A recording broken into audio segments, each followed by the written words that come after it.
Book 1, Chapters 4-6. Summary. Chapter 4.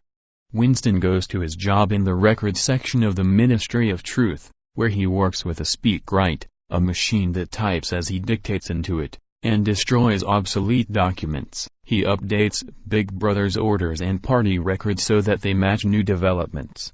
Big Brother can never be wrong. Even when the citizens of Airstrip 1 are forced to live with less food, they are told that they are being given more than ever and, by and large, they believe it. This day, Winston must alter the record of a speech made in December 1983, which referred to Comrade Withers, one of Big Brother's former officials who has since been vaporized. Since Comrade Withers was executed as an enemy of the party, it is unacceptable to have a document on file praising him as a loyal party member. Winston invents a person named Comrade Ogilvy and substitutes him for Comrade Withers in the records. Comrade Ogilvy, though a product of Winston's imagination, is an ideal party man, opposed to sex and suspicious of everyone.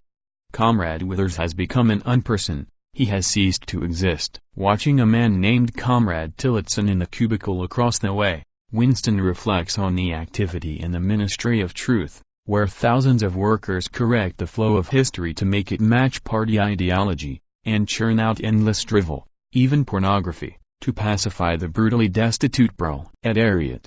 Summary. Chapter 5. Winston has lunch with a man named Syme, an intelligent party member who works on a revised dictionary of Newspeak, the official language of Oceania. Syme tells Winston that Newspeak aims to narrow the range of thought to render thought crime impossible. If there are no words in a language that are capable of expressing independent, rebellious thoughts, no one will ever be able to rebel, or even to conceive of the idea of rebellion. Winston thinks that Syme's intelligence will get him vaporized one day. Parsons, a pudgy and fervent party official and the husband of the woman whose plumbing Winston fixed in Chapter 2, comes into the canteen and elicits a contribution from Winston for Neighborhood Hate Week. He apologizes to Winston for his children's harassment the day before, but is openly proud of their spirit. Suddenly, an exuberant message from the Ministry of Plenty announces increases in production over the loudspeakers. Winston reflects that the alleged increase in the chocolate ration to 20 grams was actually a reduction from the day before, but those around him seem to accept the announcement joyfully and without suspicion. Winston feels that he is being watched. He looks up and sees the dark-haired girl staring at him. He worries again that she is a party agent. Summary. Chapter 6.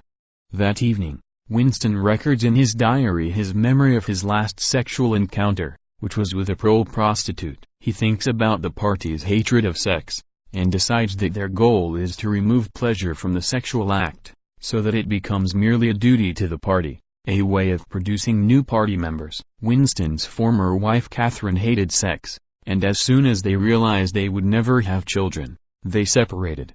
Winston desperately wants to have an enjoyable sexual affair, which he sees as the ultimate act of rebellion. In his diary, he writes that the prostitute was old and ugly, but that he went through with the sex act anyway. He realizes that recording the act in his diary hasn't alleviated his anger, depression, or rebellion. He still longs to shout profanities at the top of his voice. Analysis. Chapters 4-6.